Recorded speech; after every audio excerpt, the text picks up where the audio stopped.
Okay, so good morning, February 28 ngayon. So kung mapansin nyo, wala na yung mustasa at saka pechay natin. Hinarvest na natin sila.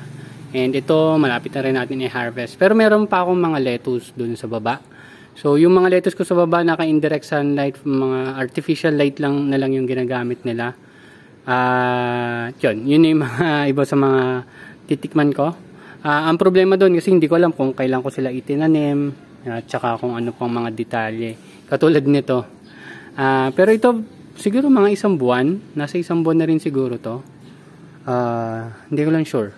Pero ito ngayon, ayan, ito malapit ko na itong i-harvest. Pero ito ngayon, mga bago nating dagdag, kung mapansin nyo maliliit, naka net caps sila. Net caps. Ayan. Pero may separate video naman tayo regarding dyan, yung pag-transfer ko sa kanila, mga detalye nila. Pero may detalye rin tayo dito, ayan, ayan, detalye yan, ayan. Olmete yan, Batavia variety ng lettuce na tinanim natin noong February 16. So after 12 days, dahil February 28 na ngayon, tinransfer na natin sila. So umabot naman yung net caps na in-order ko. At yung setup natin, ito yung shoebox na nilagay natin ng plastic lining. Tapos yung 1.5 liters na microwavable na ang ginamit natin na taas ay styrofoam.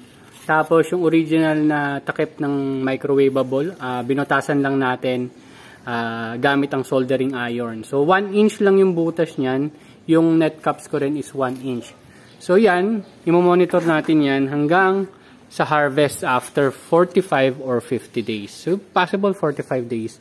Pero yan, i-monitor natin, meron tayong detalye kung kailan natin siya tinanim. Then, susunod, lalagyan na rin natin ng detalye kung gaano ba siya kabigat. Given na hindi tayo nakakatanggap ng medyo matagal-tagal na direct sunlight. Indirect sunlight talaga most of the time. So ito, possible i-early harvest ko rin to. Kasi every 5 days, nagtatanim na tayo. Para weekly, meron tayong konting harvest. Pero ang tinatanim ko lang naman limang lettuce lang. Every 5 days. So, ang ganda rin ng tubo nitong talong na to. Hindi ko lang alam kung yung talong natin doon, namatay na yata. So, ito rin. Itong mustasa na to, hindi rin to magtatagal kasi after several days, after 5 days, ay mapapalitan na rin siya. Nung 5 days, basta ganun. Basta every 12 days, may cycle tayo na may papalitan dito. So, ang hinahabol ko ngayon is yung iba pang taniman na ilalagay ko dito. So, possible mag-clearing din tayo dito. Tatanggalin na rin natin. Itong mint, ubos na. Wala na, dead na siya. So, mag-clearing din tayo dyan. Check natin. At possible nga mag-setup tayo na ito first layer, tas meron second layer dito. Kasi may pwesto pa naman kahit papano. Para lang ma-maximize natin yung space. So, ito naman. Malamang kunin ko na to kasi matagal-tagal na itong hinog dito. Kasama nun, ito, kakahinog lang nito kahapon. So, ayan. Ito, medyo madamo yung talong natin dito. Pero lumaki naman siya, di ba? Hindi ko lang alam kung magtutuloy-tuloy yan dyan. Pero dyan na lang muna siya. At ito naman yung iba natin. So, possible i-clean up din natin yan. Improve tayo ng setup, kumbaga.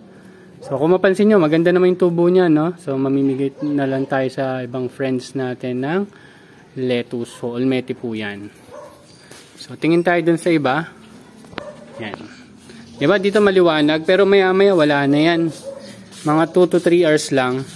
Tapos, maglililim na ulit dito. Ayun, no? Yan, maliwanag. Maliwanag dyan sa bandang yan. So, dito naman, definitely yung mga pecha hindi siya ganito. Kailangan niya talaga ng mas magandang sunlight. Dito kasi hindi maganda yung setup niya. Possible hindi ko to ituloy. Ang itutuloy natin dito, itong mga mga basils natin. Nga pala yung basils dito, yung nasabi ko dati na nandito na dalawa, nailipat na natin. Ayun yung nasa likod. Dalawa.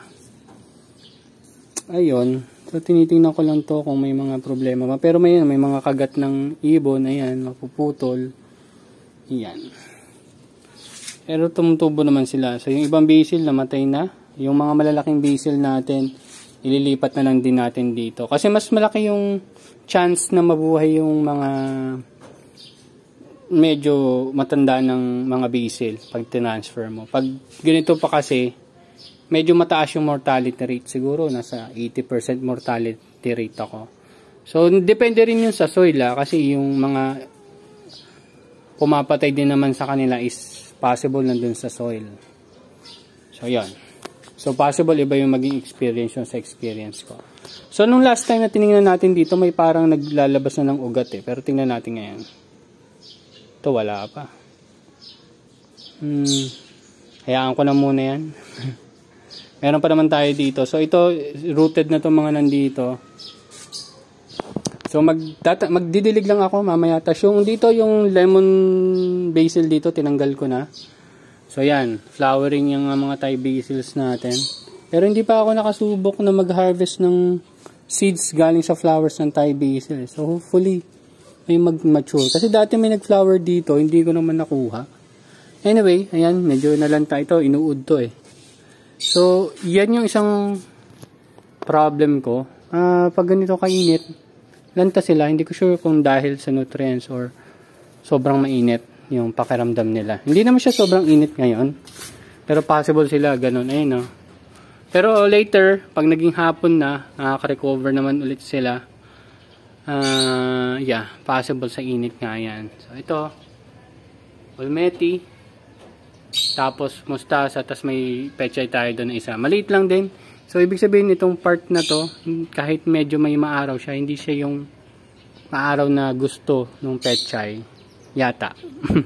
Ganon. So, ito yung talong natin na mukhang hindi na nagtuloy kasi yung bulaklak nito nag-abort na rin Pero mukhang buhay pa naman siya, yata. Pero parang hindi na. Hindi ko sure. So, pag na-dead siya, deads. Yun lang. So, ito naman yung isang talong natin dati. So, nag-usbong siya ito. Panibagong usbong na to. So, hindi ko lang alam kung magtutuloy-tuloy. Ayun, wala naman masyadong kakaiba. Pero yun nga pala, yung next na nutrient solution ko. Ibang, hindi ko sure may masasabing brand. Pero yung kay Katanim, kung kilala nyo si Katanim, nag-focus siya sa mga, mga hydroponics. So, meron din siyang sarili niyang nutrient solution.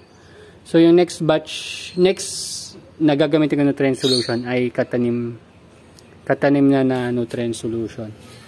Dati kasi, ang gamit ko ay Nutri-Hydro. So, goods naman ng Nutri-Hydro. Napansin nyo naman na tumutubo rin sila. Pero, subok lang tayo ng iba. Ayun. Yun lang, update ko na lang kayo susunod. At saka ito nga pala. Ito yung kale na nandun dati. So, medyo naka-recover naman siya. Yan. Yan, nagkaroon siya ng panibagong mga roots. Pero baka itigil ko na rin yan. Tigil. Kasi may mga fungus dito Medyo kakaiba yung feeling ko dito. Kaya possible itigil ko yung vegetables dito. Mga magbe-basil na lang siguro tayo. Tsaka ito maganda na tubo nito ng ano natin Mizuna, ang ating Japanese mustasa. Ayan. Tanggalin lang natin yung mga nabubulok. So ayan, yun lang at sa susunod na lang, bye bye.